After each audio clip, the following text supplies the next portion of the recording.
दोस्तों, इजराइल भारत का सबसे करीबी मित्र देशों में से एक मित्र देश माना जाता है और इतिहास में इजराइल ने भारत के लिए कुछ ऐसे काम भी किए हैं जिसमें पूरी दुनिया जब भारत के खिलाफ रही है तब भी इजराइल हमेशा भारत के साथ खड़ा है। और अभी हाल ही में भारत और इजराइल की दोस्ती का एक और नजराना सबको देखने को मिला है जब इजराइल ने अपने नियम कानून तोड़ते हुए भारत के लिए सबसे बड़ा ऑफर दे डाला। दरअसल अभी आप सभी को बता दूं कि इजराइल की क्रिस्टल मेज नाम की एक मिसाइल काफी ज्यादा चर्चा में है और इस मिसाइल को इसलिए चर्चा में लाया गया है क्योंकि ईरान के S-300 को इजराइल ने एक खुफिया मिसाइल से आसानी से ध्वस्त कर दिया है और ईरान को इसके बारे में कानो कान खबर तक नहीं हुई है। जब सैटेलाइट इमेजेस सामने निकल के आई हैं तब पता चला कि S-300 की तो इजराइल ने रडार ही उड़ा डाली है। अब इसको लेकर दो मिसाइलें सामने आई हैं जिसमें एक मिसाइल है इजराइल की रैम्पेज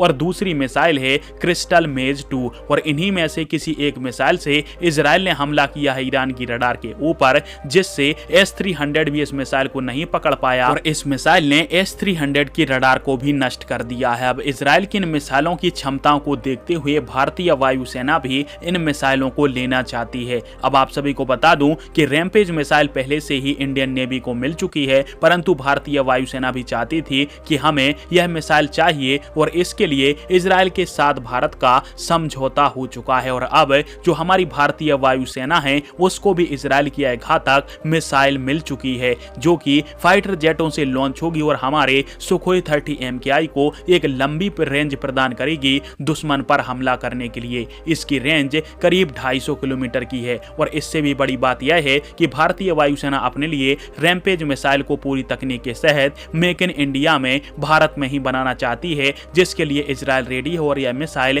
भारत के अंदर ही बनेगी। प्रश्न उठता है कि भारत के पास जब ब्रह्मोस जैसी एक घातक मिसाइल है तो भारत इजराइल की इस मिसाइल को क्यों ले रहा है? तो इसके पीछे वजह है इस मिसाइल की ताकत और इस मिसाइल की कॉस्ट। अनुमानित लागत के हिसाब से यह मिसाइल एक ब्रह्मोस में 2 आ जाएंगे, यानी जो हमारी ब्रह्मोस मिसाइल भारतीय वायुसेना के लिए काफी ज्यादा कॉस्टली पड़ सकती है, रैम्पेज मिसाइल के माध्यम से भारतीय वायुसेना आसानी से कॉस्ट को भी काउंटर कर सकती है क्योंकि यह मिसाइल ब्रह्मोस से सस्ती पड़ेगी।